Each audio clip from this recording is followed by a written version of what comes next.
Donc on continue sur les lois de Yom Kippour. On a fait la première fois une première partie, on fait la deuxième partie. Contrairement à toute l'année, le soir de Kippour, on porte un talit. Le talit se porte d'habitude que la journée. Mais vu que c'est un jour spécial, c'est un jour qu'on avait dit déjà, dans lequel le Yetzer Hara, je n'ai pas le droit de dire la nuit, mais le Sat, pas bien de prononcer le nom du Sat et puis An, d'accord, du Sat en français An, d'accord, pas bien de prononcer son nom. Cette entité-là, la valeur numérique en hébreu, c'est 364. Et c'est marqué dans le Tehillim, Yamin Utsaru Velo Echad Mehem. 18 jours ont été créés, et parmi eux, un lui appartient. À qui? À Dieu. C'est que tu prends tous les jours de l'année 365, et il y en a un qui appartient à Dieu sans qu'il y ait l'emprise de Yetzer Hara. Le Yetzer Hara, le mal, lui, il a les 364 autres jours, il a d'emprise. Ce jour-là, il n'a pas d'emprise. Donc, quelques petites choses vont changer. Première chose qui va changer, c'est que le soir même, on mettra le talit. Ce qu'on fait jamais d'habitude le soir, que la journée. Là, même la nuit, où normalement c'est l'emprise des forces négatives a lieu la nuit, là on met le talit parce qu'il n'y a pas d'emprise négative. Ça ne veut pas dire qu'il n'y a pas d'Yetzer Hara du tout, qu'il n'y aura pas de mauvaises pensées, que tu ne risques pas de... Il y a de toute façon aussi. Mais on parle... que des habitudes. Voilà, ce sont des habitudes. Et disons au niveau mystique, les grandes forces du mal, elles n'ont plus d'emprise. C'est le jour où Dieu vient dans toute sa lumière extraordinaire de Rachamim et balaye tout, dans sa grande lumière de miséricorde. On appelle cela, Yom Kippour, c'est marqué à son propos, c'est marqué une mer de miséricorde, un océan de miséricorde. Tu te perds, tu te noies dans l'océan de miséricorde. Alors, il faut faire attention avec le talit, il faut faire deux choses, attention. Parce que le talit se porte le jour, c'est marqué dans la Torah, Uritem Oto. Le talit, vous le regarderez. Quand on porte le talit, on doit penser qu'on fait les 613 mitzvot. On voit le talit, on voit les tzitzit. Tzitzit, le valeur numérique du mot tzitzit, c'est 600, plus 5 fils qu'on a à chaque bout, plus 8 fils et 5 nœuds, en tout ça fait 613. Lorsqu'on voit le tzitzit, on se souvient des 613 mitzvot. C'est une très grande mitzvah qui équivaut aux 613 mitzvot. Mais c'est marqué dans la Torah, vous le verrez. De là après le Chazal, cette mitzvah n'a lieu que durant le jour. Quand on porte un talit la nuit, on ne fait pas la mitzvah de la Torah de porter le tzitzit. On le fait maintenant parce que c'est bien dans la prière, on est comme des anges. Dieu, c'est marqué qu'il avait aussi un talit. Moshe Rabbeinu a vu Dieu au Mont Sinaï comme un shliach tzibur, comme un officiant, un ministre officiant, entouré d'un talit. Alors nous on met le talit, mais on ne fait pas la mitzvah de porter le tzitzit. C'est pour ça qu'il faut faire attention que si on met le talit la nuit, d'habitude on arrive déjà le jour, on le met le jour. Mais si quelqu'un arrive en retard, après le coucher du soleil, là il commence déjà à faire nuit, il ne peut plus faire la bracha sur le talit. S'il fait, c'est bracha le batala. Si on fait le jour, nous on vient le jour, si on fait le matin quand tu fais déjà jour, tu fais la mitzvah. L'heure, on peut commencer à mettre le talit, le jour, c'est quand on reconnaît un camarade, pas un bon ami, mais pas quelqu'un qu'on ne connaît pas non plus, un camarade, quelqu'un qui a une relation de travail, on va dire comme ça, à une distance de 2 mètres. C'est quelle distance, c'est quelle heure? C'est entre 50 minutes et 1 heure avant le lever du soleil. Donc il faut prendre maintenant un calendrier où on voit l'heure, il y a dans le Patach Eliyahu à la fin, l'heure du nef, du lever du soleil. Tu prends 50 minutes avant, là c'est le moment où tu peux commencer à mettre le talit avec la bracha. Le deuxième danger, c'est justement cela. C'est pas le soir de Kippour, parce que d'habitude les gens arrivent avant le coucher du soleil, donc ils peuvent mettre le talit avec la bracha, il n'y a aucun problème. Après ils restent durant la nuit. Mais quand ils l'ont mis, c'est encore le moment du jour, donc on fait la bracha dessus. Le problème est le matin. Très souvent ici en Israël, le minyan de Yom Kippour a lieu au lever du soleil. On commence la Hamida au lever du soleil. Mais en fait, pour arriver à la Hamida, il faut déjà au moins 1h15 à 1 heure de Psuké des Imra, de textes qu'on lit avant de prière. Or, quand tu viens à la synagogue 1h15 ou 1 heure avant le lever du soleil, c'est encore en pleine nuit. Et chaque année, tu as des gens qui viennent, ils mettent le talit, ils font la bracha, et ils commencent leur jour de Kippour avec une bracha en vain. C'est le 3e commandement des 10 commandements, tu ne prononceras pas mon nom en vain. Or, lorsqu'on met le talit, on fait une bracha, une bracha en vain, on fait ce péché-là. C'est dommage de commencer ce jour de Kippour avec ce péché. Donc, faire attention on ne met pas le talit, on attend qu'on arrive à 50 minutes ou moins avant le lever du soleil, et là on pourra faire la bracha. Faire attention. S'il a fait, il fera. Non, il ne refera pas la bracha. C'est une bonne question. Si la bracha n'est pas complètement le batala, il ne refait pas la bracha. Mais il fera tchouva. C'est un bon jour, c'est le meilleur moment de faire tchouva jusqu'au coucher du soleil, encore le temps de faire tchouva, c'est le jour de Kippour. Donc il ne faut pas oublier d'amener le talit déjà à Mincha, donc la veille de Kippour, parce que tu reviens tout écouter à la synagogue, tu es le seul sans talit, tu es très embêté, et tu n'es pas le seul, donc les talitos de la synagogue sont déjà épuisés, on les a prêtés à tout le monde, à tous ceux qui ont oublié leur talit, donc pas oublier d'amener son talit la veille de Kippour. De même, amener avec soi, la veille de Kippour à la synagogue, un petit drap, ou une petite paillasse, ou un petit oreiller. Pourquoi? Parce que durant le moussaf de Kippour, dans la chazara, la partie à haute voix que fait le ministre officiant, alors il y a ce qu'on appelle Seder Avoda. Seder Avoda, c'est le service sacerdotal du grand Kohen, du grand prêtre, au temple le jour de Kippour, à l'époque où le temple existait. Aujourd'hui on n'a plus de temple. Il y avait un service sacerdotal d'une importance capitale, c'est la seule fois de l'année, c'est le moment le plus saint de l'année, l'homme le plus saint d'Israël, le Kohen Gadol, qui rentre dans l'endroit le plus saint. Tu as les trois agents, l'homme le plus saint, le moment le plus saint, dans l'espace, l'endroit le plus saint, dans le saint des saints. Et on n'a plus aujourd'hui de temple, c'est le ministre officiant qui va raconter cela. Il fait office comme si en quelque sorte le grand prêtre, on prend quelqu'un de bien, le meilleur qu'on a dans l'assemblée, le plus grand sadique, c'est lui qui fera ce moussaf, la chazara de moussaf, il fera Seder à Avoda. Et durant ce service sacerdotal, qu'est-ce qui se passait? Le Kohen Gadol, par 10 fois en fait, par rapport aux 10 sphères, il rappelait le nom ineffable de Dieu. Il le rappelait d'abord dans les 3 vidouim. Il faisait 3 vidouilles, 3 confessions. Chaque confession, il rappelait 3 fois le nom de Dieu. Ô Dieu.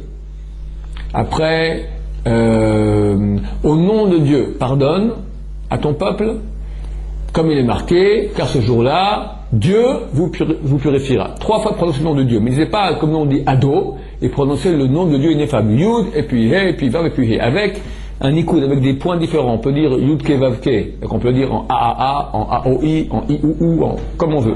Dans certains sidourim, c'est marqué comment il le prononçait lui-même et quelle sphère ça correspond. Ça correspond aux 10 sphères. Il faisait un premier vidouille sur lui et sa femme. Là, il prononce 3 fois. Après, il faisait un deuxième vidouille sur lui et ses frères les Kohanim. On prononce 3 fois le nom de Dieu. Enfin, il prononçait. Après, il fait le dernier vidouille sur tout un Israël. Et là, il prononce aussi 3 fois. Chaque fois que le Shaliach Tzibour raconte ce vidouille, alors il raconte. Lorsque le peuple et le Kohanim qui étaient dans l'esplanade du temple entendaient le nom de Dieu, le nom ineffable sortir de la bouche du Kohen Gadol avec sainteté et pureté, tous s'agenouillaient, se prosternaient par terre et disaient Baruch Shem Kvod Malchuto L'Olam Vaed, béni est le nom de la gloire de sa royauté à tout jamais. Mais il ne prononçait pas le nom des 70 lettres? Non, le nom des 4 lettres.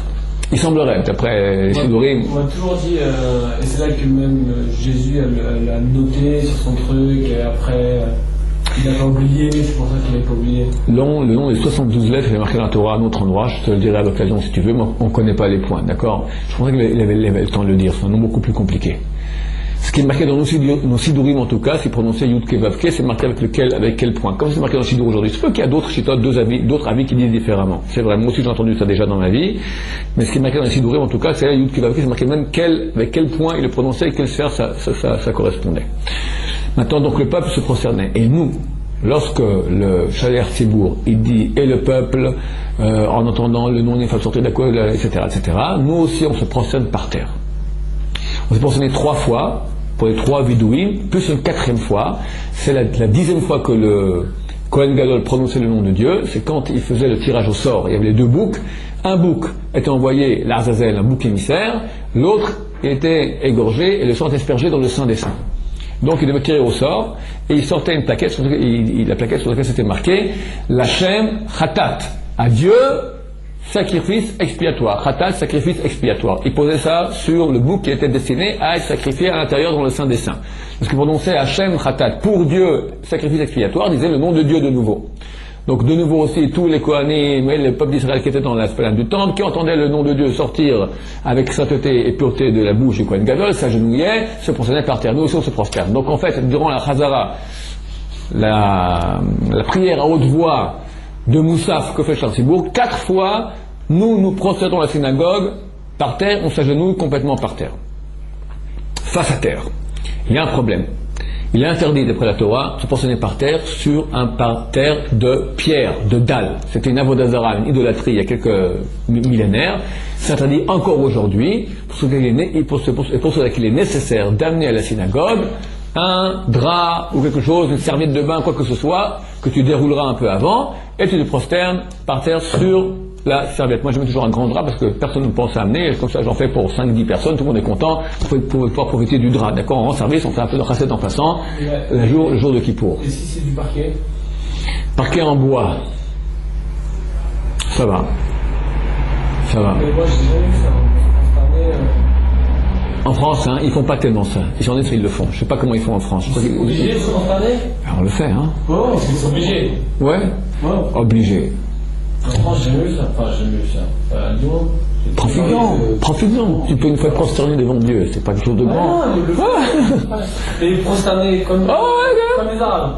Comme les Arabes. Non, les Arabes comme nous, disons. Voilà. Face à terre. Ils le font aussi. Face à terre, tu te mets par terre, face à terre. Et tu dis Baruch Shem, c'est très très poignant comme moment. Tout le monde crie Baruch Shem, Kvod Machuto, on va être par terre, exactement par terre. Et on se relève. Ici, ils le font. Oui, bien sûr. Pas une synagogue ne le fait pas ici.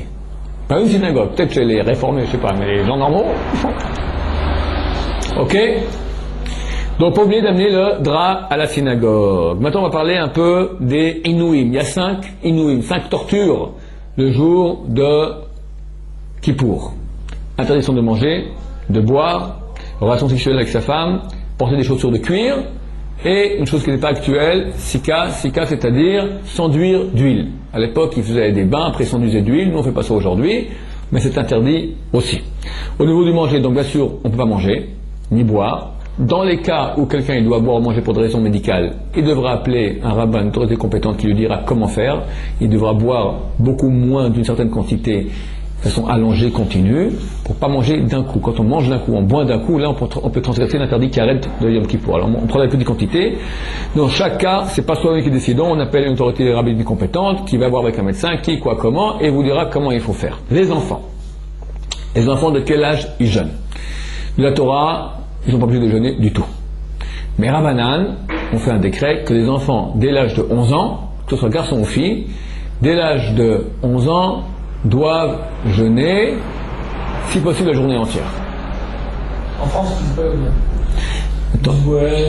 Attends, je dis la dernière année. Je te parle maintenant pour les filles 11 ans, 11 ans pour les garçons. Les 2 dernières années pour les garçons aussi, ils jeûnent la journée entière.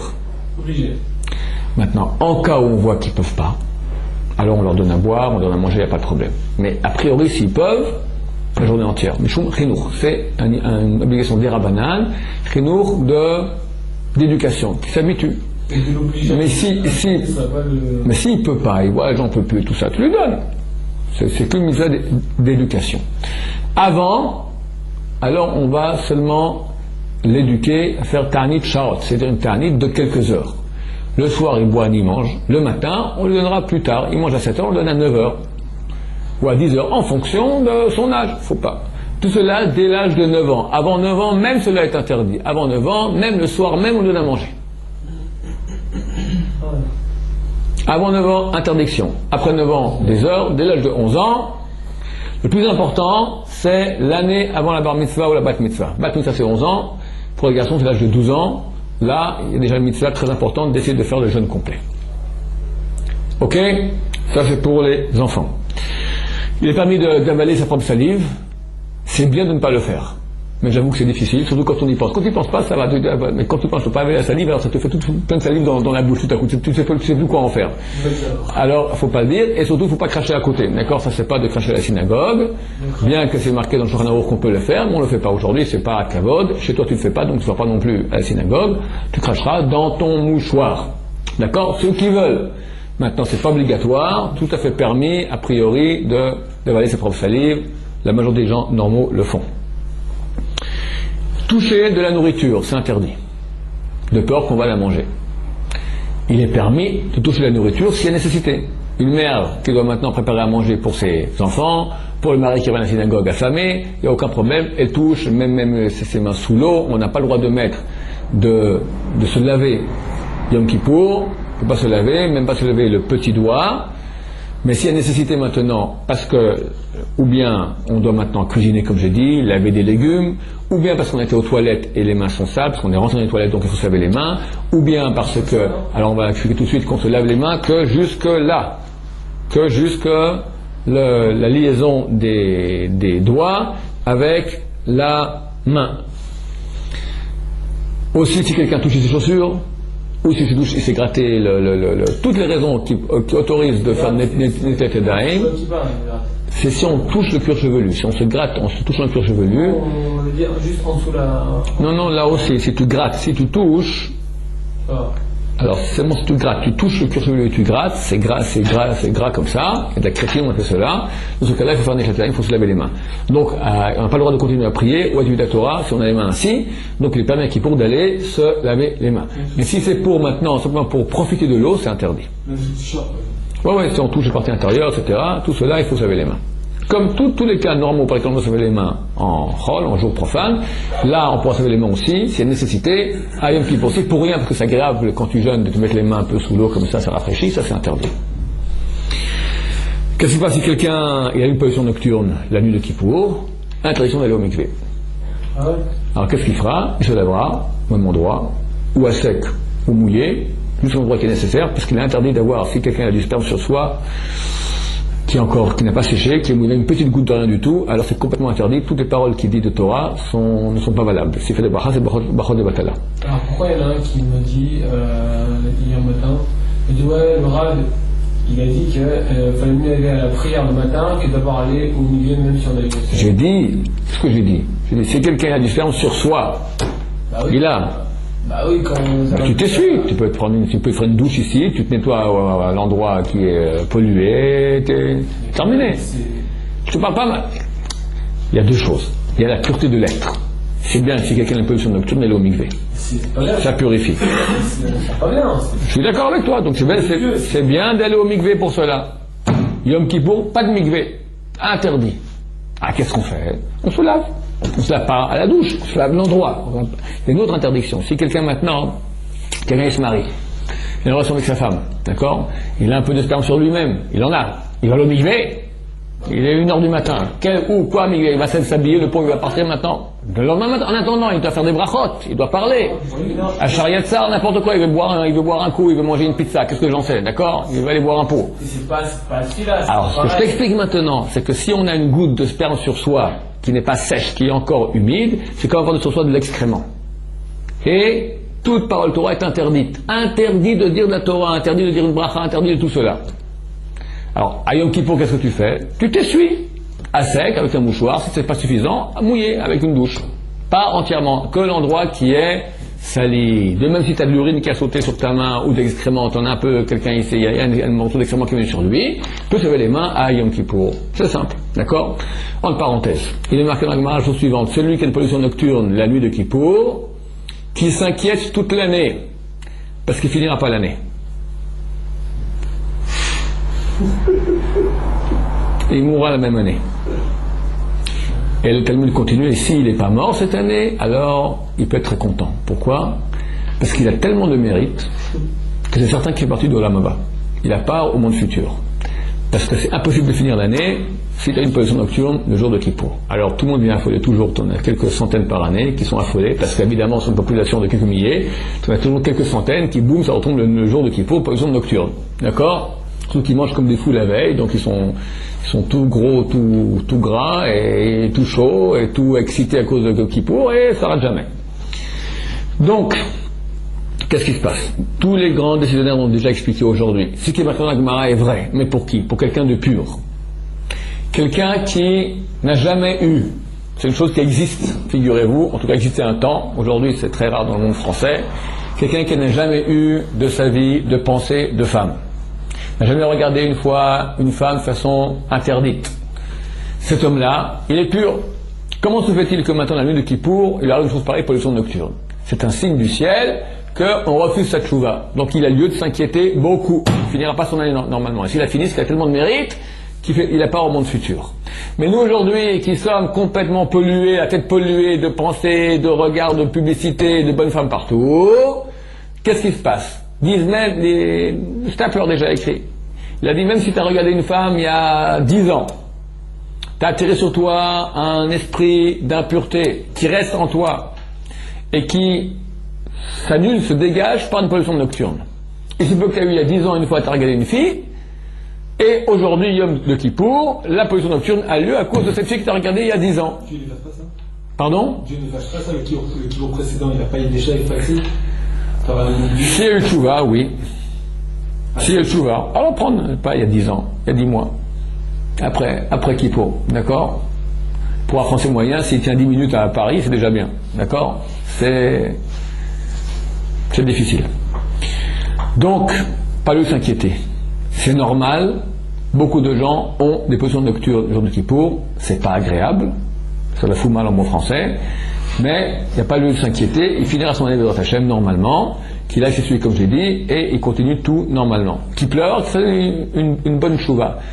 Par contre, s'il est un homme complètement pur, c'est jamais arrivé de penser à une fille, donc cela, sur lui reviendra cette attention divine, du guide, attention, tu restes inquiète-toi parce que normalement tu ne finis pas l'année. Et de même, s'il finit l'année, s'il y a une pollution nocturne de ce type-là qui a déjà eu des pensées interdites dans sa vie, alors qu'il n'a pas lieu de se réjouir comme quoi, ça y est, je suis parti de Olam Haba parce que j'ai survécu à l'année. Non, on parlait des gens qui ne devaient pas avoir normalement une pollution nocturne parce qu'ils sont complètement propres, ils ont eu quand même, s'ils ont survécu, alors eux peuvent se réjouir qu'ils ont pas Olam Haba. C'est bon, c'est clair?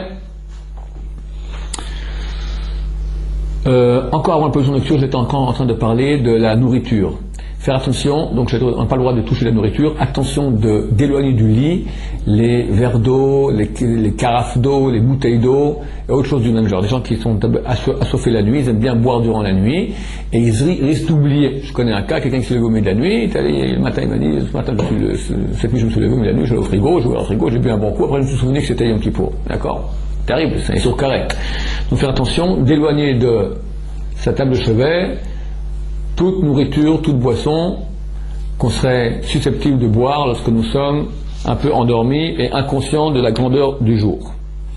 Interdiction de relation sexuelle, c'est interdit d'avoir une relation avec sa femme, mais non seulement cela. La femme, le jour de Kippour, les 24 heures de Kippour, elle a un statut d'une femme Nida. Ça veut dire qu'on n'a même pas le droit de lui transmettre un crayon ou écran tout ça, on ne va pas transmettre un mouchoir, quoi que ce soit. Comme tous les lois de Nida normales. On doit séparer les lits, 50 cm, 60 cm si c'est possible entre les lits. Toutes les lois de Nida qu'on apprend avant le mariage ont lieu, même que la femme elle est pure, est considérée comme une femme impure. Il y en a qui autorisent la journée. La journée est considérée comme une femme pure. On n'a pas le droit de l'embrasser ou autre chose du même type, mais je peux lui transmettre un mouchoir. Il y en a qui autorisent. Mais la majorité diront qu'il faut avoir la vie sévère et dire que durant toutes les 24 ou 26 heures de Kippour, la femme a un statut de Nida. Pourquoi justement on n'est pas une tentation d'avoir une relation ou une pollution nocturne. Donc on s'éloigne, elle n'existe pas pendant ces 26 heures. Mais elle ne doit pas aller au... Non, c'est comme si, on fait les lois comme si, mais elle n'est pas impure vraiment, elle est pure.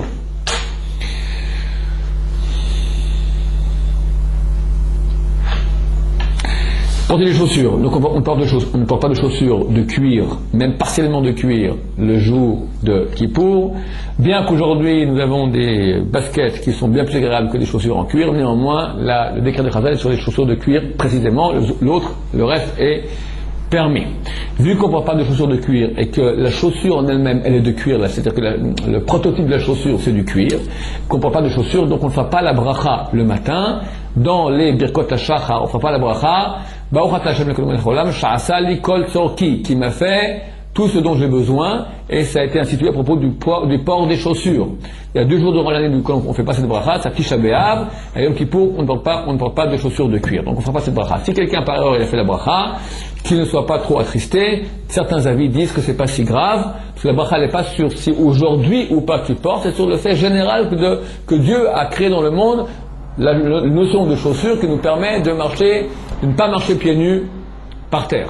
Donc on pourra dire que la bracha elle est sur le général, pas sur aujourd'hui précisément. Donc a priori on ne fait pas la bracha, a posteriori si on l'a dite, c'est pas si grave. Il est marqué un verset qu'on cite dans le Kiddush du matin de Shabbat, l'Ikdosh Hashem Mechubad. L'Ikdosh Hashem, pour la sainteté de Dieu, Mechubad, honoré. On honore Dieu, on parle de Yom Kippour. Ce verset-là revient sur Yom Kippour, qu'on honore. on honore ce jour-là de Yom Kippour avec des beaux habits, comme Shabbat ou comme Yom Tov, et aussi à la maison, que la maison soit bien rangée, on met une nappe sur la table, on met des nappes à la synagogue, comme si c'est un jour de Shabbat. Comme si on allait manger, on va rien manger du tout, d'accord? Mais on met une belle table. On fait tout ça, quoi. On fait comme si c'est Shabbat qui va rentrer. Ok, quelques petites choses concernant la prière, avec cela on finira. Toutes les prières de Yom Kippour se font en pleurant. C'est un jour de pleurs, mais pas un pleur de tristesse, un pleur de joie. Comme c'est marqué Abraham Avinu quand il était allé égorger son fils, c'est marqué Ain Bemar Bocha, l'œil pleure avec amertume, Velev Samer, le cœur est heureux. C'est un peu comme si je pourrais imaginer quelqu'un qui fait des péchés à son père. Son père il fait vraiment des choses, vraiment des saloperies à son père. Pas beau. Et il a des regrets. Et il vient avec solennité et avec la tête courbée, humilité, espérant que Dieu que son père va lui pardonner le péché qu'il a fait. Et il ne sait pas si le père va pardonner. C'est vraiment ce qu'il a fait, c'est une grosse saloperie. Et voit son père souriant qui dit: mon fils, c'est vrai, tu m'as fait, mais je te pardonne complètement, viens, tu es mon fils. À ce moment, le gosse, il éclate en sanglots. Alors, c'est quoi le sanglot? D'un côté, il y a un bonheur. D'un côté, il y a un plus grand regret. Maintenant que je vois que mon père est si bon, je regrette encore plus ce que j'ai fait. Papa, tu ne peux pas imaginer comment je regrette ce que j'ai fait.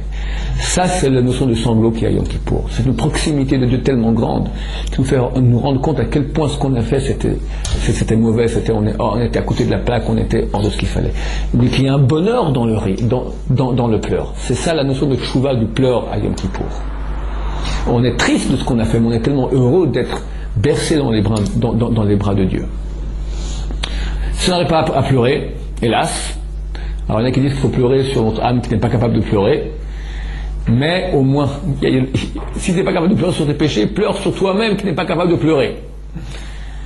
Ça on dit en rigolant, au moins qu'on dit toutes les prières dans une intonation de pleurs, en plainte comme ça. On regrette. Quand tu viens demander pardon à ton père, tu n'arrives pas à pleurer avec des vraies larmes, mais fais comme si tu regrettes vraiment ce que tu as fait. Avant la lecture de la Torah, on va lire sur la mort des deux fils de Aaron. Aaron avait 4 fils. 2 sont morts lorsqu'il y a l'inauguration du sanctuaire dans le désert, Nadav et Avihu. C'était 2 tzadikim d'égal calibre que Moshe et Aaron. Il est bien de pleurer avant qu'on lise la Torah. On fait un certain pismon, un certain texte qui raconte la mort des 2 fils de Aaron. C'est bien de pleurer à ce moment-là sur cette mort des fils de Aaron, car Chazal on dit que celui qui pleure sur la mort des tzadikim, on lui pardonne tous ses péchés. Donc c'est le bon moment maintenant de faire pardonner ses péchés. Donc si on peut réveiller nos cœurs à pleurer sur la mort de ces 2, imaginez qu'on avait 2 grands comme Moshe et Aaron en plus. Moshe, Aaron, Nadav, Avihu, encore 2 Moshe Rabbeinu. La face de la terre sera différente. Si on doit pleurer aujourd'hui, cette mort de Tzadikim, jusqu'aujourd'hui, on est 3500 ans plus tard, c'est-à-dire que l'impact de la mort de ces hommes-là, il est encore actuel aujourd'hui. C'est cela que nous devons comprendre. Quand un grand Tzadik, il est mort, ça fait un impact négatif dans le monde. Donc nous pleurons, c'est le grand Tzadikim, le fait que tu reconnais cela, que tu vis dans une situation qui est anormale, une face de la terre aurait dû être beaucoup mieux, on aurait dû vivre dans un monde beaucoup mieux. Le fait que Tzadikim soit mort, ça, hélas, fait qu'on vit dans un monde qui est beaucoup moins mieux, beaucoup plus mal. Le fait que tu te rends compte de cela, que tu en pleures, ça fait qu'on te pardonne tous tes péchés. Après la prière, toutes les prières de Kippour, après la prière, on reste encore avec les pieds joints. On dit on commence le vidouille. Le vidouille de Yom Kippour, qu'on fait après toutes les prières. Donc il y aura 5 prières de Yom Kippour, plus encore la veille de Kippour et Mincha. Ça fait 6 vidouilles qu'on fait à la fin de la prière. Plus après on fera le vidouille avec le Charsibourg qui revient. Donc ça fera en tout une douzaine de vidouilles pour tout Yom Kippour. Il y a un très grand vidouille à Shachrit, dans la Chazar de Shachrit, ce vidouille de Rav Nissim Gaon. Tous les vidouim sont arrangés en Aleph-Bet, d'après les lettres de l'alphabet. Aleph. Alors, le grand vidouille de Nissim Gaon, il dure une demi-heure environ, c'est pour chaque lettre, on te cite tous les péchés imaginables qui commencent par la même lettre. Hachamnu, Achalnu, Achatasuro, tout ce qui commence par Aleph. Après Bet, Bagadnu, Bital. Ici en Israël, tout le monde le fait. D'accord? Dans la Chazara de Shachrit. Tout le livre, ils l'ont ou pas? Ouais, tous les livres normaux ils l'ont, ouais. Ouais. Donc on fait cela. Ça vaut la peine que chacun fasse son petit vidouille personnel aussi avec ses propres péchés. Donc ils prennent une feuille, maintenant les quelques jours qu'on est sur la Rosh Hashanah. Alors, Il n'y en a pas trop. Il n'y en a pas trop. C'est-à-dire que si on était avec une fille une fois, on va raconter à chaque fois les fois où on va aller, ou si j'étais avec une fois celle-ci, puis c'est fini. J'étais avec une fille, je regrette ce que j'ai fait, le nombre de fois que j'ai fait. Voilà, tout ce que j'ai fait, j'ai été avec elle, je regrette. Quand on parle de natation sexuelle, il ne faut pas trop y penser, parce que on commence à penser à ce qu'on a fait. Même tout vol, la chenard, tout ce qu'on a dit, chaque personne, ça survit. Non, ok, alors, j'ai fait la shonara sur beaucoup de gens, beaucoup de juifs, je regrette chaque chose que j'ai fait, de chacun que j'ai fait de la shonara. C'est bon. Tu peux rajouter plus, c'est bien, mais on va pas, au bout d'un moment, on le dit dans la prière. Si je commence à dire tous mes péchés, le temps finira et mes péchés ne finiront pas. On dit ça dans la prière. On le dit. Donc je peux dire la même chose à Dieu aussi. Mais c'est bien quand même de faire un petit vidouille personnel des choses qui te concernent à toi quand même. Un bilan, regarde. Très souvent, qu'est-ce qu'il y a ? Les gens lisent ce qui est marqué dans le Sidour, et ils ont fini la journée de Kippour, ils ont lu, ils n'ont pas fait tchouva. La mitzvah essentielle de Kippour, c'est tchouva. Tchouva se fait, la mitzvah assez de tchouva se fait dans le vidouille. Le vidouille, quand on fait le vidouille, j'ai déjà dit que mitzvot sechot kavanah, c'est maintenant le Shulchan Aruch, mitzvot sechot kavanah, mitzvot doivent avoir l'intention, tu dois avoir l'intention de faire une mitzvah. Quelqu'un qui dit Shema Yisrael parce que maintenant c'est un beau texte, ou il mange la matzah le soir de Bessa parce qu'il a faim et c'est ce qu'il a mangé, il va dans la touka parce que c'est sympa d'être à l'ombre alors qu'il fait un peu chaud, il n'a pas fait la mitzvah. S'il vient à la synagogue et il lit maintenant dans le Sidour, parce que si c'est marqué dans le Sidour, je fais comme tout le monde, il n'a pas fait la mitzvah. Tu as une mitzvah maintenant de faire un vidouille. Tu as une mitzvah assez de oraita. Comment c'est marqué ? Vidvado et tratata macharasu. Ils feront le vidouille des péchés qu'ils ont fait. Mitzvah assez, mitzvah positive de dire. Donc je dois penser, je fais maintenant la mitzvah positive de vidouille. Et je commence. Achamnu, bagadnu, gazalnu. Je dis ce qui est marqué, je dois comprendre ce qui est marqué. C'est nécessaire de comprendre, de ne pas faire un vidouille d'une chose que tu ne comprends pas. Pour cela qu'il est nécessaire, il est conseillé, on va dire, de faire un vidouille personnel. Toujours un petit moment d'arrêt entre les prières. Rapidement, tu dis, voilà, Dieu, je regrette, j'ai fait ci, même en français. Sur la vidouille personnelle, les péchés que tu as fait toi-même, parce que c'est l'essentiel de la mitzvah de ce jour-là. Maintenant, à part le grand vidouille de Shachrit, de Rav Nissim Gaon, plus vidouille personnelle qu'on fait, les autres vidouilles, la dizaine d'autres vidouilles qu'il y a à la fin de la prière, il est arrangé d'après l'aide de l'alphabet. Aleph, Bet, Hashamnu, Bagadnu, Gazalnu, Dibarnu, etc. Après, on va dans l'autre sens. Ça va de Taf, Shin, Kouf, Resh. Il y a une lumière qui va, une lumière qui revient. C'est correspond à des lumières mystiques qui vont et qui se voilà comme ça, qui viennent et qui vont et qui reviennent. Pourquoi est-ce qu'on faisait d'après les lettres de l'alphabet ? Parce qu'en fait, c'est un grand secret de la mystique juive, c'est que le monde est écrit avec les lettres. Il y a le monde des lettres. La première, le monde de la Torah, c'est le monde des lettres, d'accord ? Qui est un monde très très haut. Et vient cette lumière de Torah qui est très très grande des lettres, qui descend et qui va nettoyer toutes les régions obscures qu'il y a dans nos âmes à nous. À cause des péchés qu'on a faits, elles sont illuminées en retour par ce monde des lettres qui descend. Donc, on rappelle d'après les lettres. Et chaque fois qu'on rappelle une lettre, on va taper sur son cœur. Le cœur se trouve où ? D'abord, il faut taper c'est pas Tarzan, tape avec délicatesse pour chaque lettre. Des fois, il y aura deux mots pour la même lettre. Par exemple, ni atznu, ni afnu, parce qu'il s'agit d'une lettre qui est finale. Marinu, maradnu, marinu varecha. Pour la même lettre, des fois, on dira deux fois, deux mots, parce qu'on veut, dans 5 cas, pour les 5 lettres finales, même nun, pei, tzadik, kaf. Dans ce cas-là, on frappe qu'une seule fois. Une seule fois par lettre. Même s'il y a 2 lettres. Ni atznu, ni afnu, on fait ni atznu, on ne frappe pas pour ni afnu. Pour chaque lettre, on frappe une fois. Maintenant, on frappe où sur le cœur ? Le cœur, c'est où ? On dit les poskim, les décisionnaires. Tu prends le téton, tu prends 4 doigts dessous, vers le centre, un peu décalé vers la gauche, ici. Tu prends le téton, tu comptes 4 doigts dessous, ici. Shamnu, Baganu, Gazalnu. Et on peut penser, c'est bien de penser, Rabbeinu Hari dit que lorsqu'on tape comme ça sur le cœur, ça amène de la lumière. Il faut rentrer cette lumière des lettres, justement, elle rentre à l'intérieur de l'être, elle nettoie tout. Il est nécessaire comme je dis de comprendre. Donc il faut prendre maintenant dans son narrateur, on le fera peut-être encore avant la fête de Kippour, prendre le vidouille, il est différent que le vidouille que nous avons habituellement toute l'année, et comprendre ce qu'on dit. C'est nécessaire si tu fais un vidouille que tu ne comprends pas ce que tu veux dire, c'est absurde.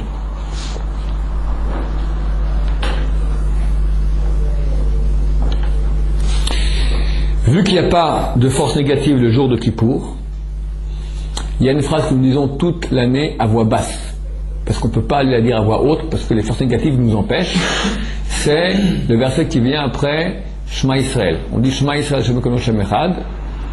Après on dit à voix basse, Baruch Shem Kvod Malchuto L'Olam Vaed. Pourquoi à voix basse? Parce que on prononce deux unicités. L'unicité de Dieu en haut, dans les mondes supérieurs, là on dit Shema Israël à voix haute, mais ici dans ce bas monde, l'unicité de Dieu, elle n'est pas claire. On ne voit pas que Dieu est un. Au contraire, Dieu il a l'air absent. Il est là. Il est un aussi ici, mais ça ne se voit pas. Donc on le dit à voix basse. Ce jour de Kippour, qui est un jour tellement grand, où Dieu vient même dans ce monde-là, les forces négatives n'ont plus d'emprise, alors on dira Baruch Shem à voix haute. Faire attention, parce que des fois on le dit à voix basse, et tout le monde, on voit que tout le monde répète à voix haute, c'est trop tard, on peut le répéter deux fois. Oui, ça se fait pas. On répète dans le Shema Israël, on ne répète jamais un mot deux fois. À moins qu'on ait raté le mot. Mais si par exemple tu l'as dit sans penser, parce qu'il est important d'avoir 248 mots. Donc si tu répètes un mot, tu auras 249. Tu as dans le Kriyat Shema, tu as 245 mots. Plus Hachem, que même mettre qu'on rajoute les trois derniers mots, pourquoi on répète les trois derniers mots? Pour avoir en tout 248 par rapport aux 248 organes que nous avons. Donc il ne faut pas répéter un mot en vain. C'est-à-dire même si tu as dit un mot sans kavana, sans intention. Alors tu vas prendre depuis le début. Mais il faut arriver jusqu'à Ovish Arecha. On ne peut pas répéter deux fois Shema. C'est comment tu as commencé, il faut finir jusqu'à Ovish Arecha, le premier paragraphe entier. Là, tu dois reprendre depuis le début. Vous voyez, Shema d'Israël, j'ai vu ce que je dis. Ouais, je recommence à nouveau Shema. Non, interdit. C'est le début, là. Non. C'est ma question qui dit ça, on le fait taire. Pourquoi? Parce que c'est comme s'il dit il y a deux dieux. Chasé Shalom. C'est une marre dans Brachot, exactement. Ok, donc Baruch Shem se dira à voix haute. Idem le Baruch Shem qu'on fera à Kriyat Shema Shalamita, la nuit avant d'aller dormir, il faut Kriyat Shema Shalamita, le faire bien, parce qu'après Kriyat Shema Shalamita, certains versets qui sont des protections pour avoir une pollution nocturne, alors on fera aussi Baruch Shem Kol Malchuto L'Olam Vaed à voix haute. Aussi après la prière de Harvit, dans les Hidurim, on lit les quatre premiers chapitres des Tehillim, c'est une sgoula, c'est une combine qui aide à ne pas avoir de pollution nocturne. C'est dans le Sidour, tu vois, après Harvit, on dit Ashrei Ha'esh, etc.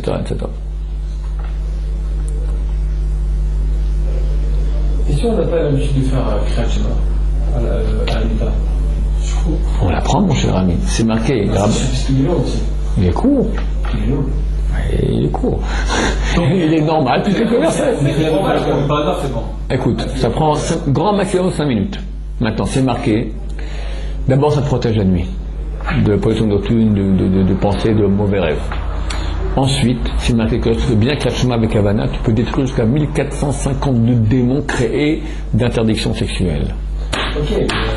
Mais alors si tu fais ça, il faut faire avant minuit. En plus là, en ce moment c'est 11h30. Voilà. Il faut que je me prenne avant. Non, pas au lit. Tu le fais avant 11h30, tu le fais, après tu continues, tu fais la bamboula jusqu'à 2h. Aucun problème. Il dit il faut être prêt à aller dormir, il faut pas de interruption entre. Si tu vas dormir avant 11h30, mais depuis quand tout le monde va à 11h30, tout le monde va aller dormir.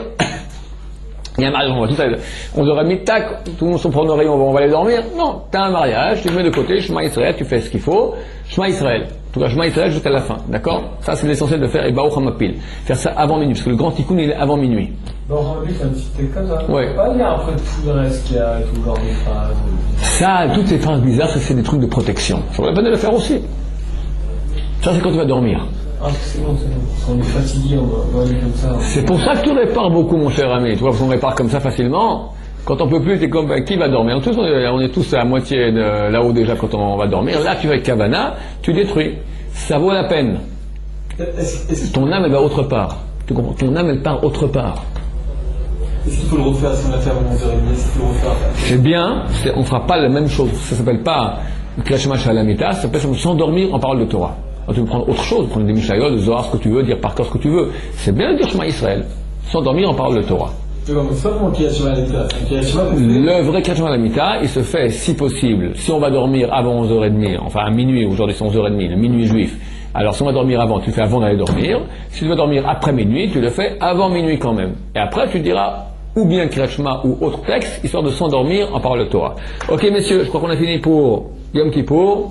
L'essentiel, c'est, de tout ce que j'ai dit maintenant, c'est Tchouva, faire l'idouim bien comme il faut, et que Dieu reçoive notre Tchouva, et Amen le Mashiach, Amen, qu'on soit apte à le recevoir. C'est marqué, le Mashiach ne vient que s'il y a une Tchouva. C'est maintenant, sachez, que le monde ne va pas bien. C'est clair. tu as des Katarina, tu as des Pakistan, tu as un deuxième cyclone, tu as des tsunamis. Tout ça, c'est réglé quand maintenant? Ces jours-ci jusqu'à Yom Kippour. Et je peux vous dire qu'il semblerait que l'année prochaine va être mouvementée. Tout va être réglé maintenant ces jours-là. Alors c'est la dernière ligne droite, se donner à fond. Dieu demande qu'à ce qu'on revienne. Il y a un midrash qui dit, un roi vient dans une ville, il a dit aux tous les habitants de la ville, sortez toutes vos ordures de la maison, moi je viens, je prends toutes les ordures, avec ma voirie. Alors vas-y, sors, tout ce que tu as raconté, sors, fais tchouva, regrette. Après, on va recommencer. C'est mieux que rien.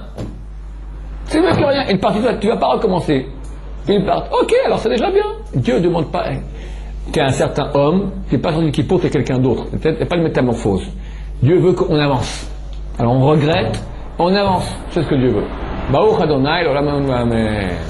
Merci beaucoup de votre attention.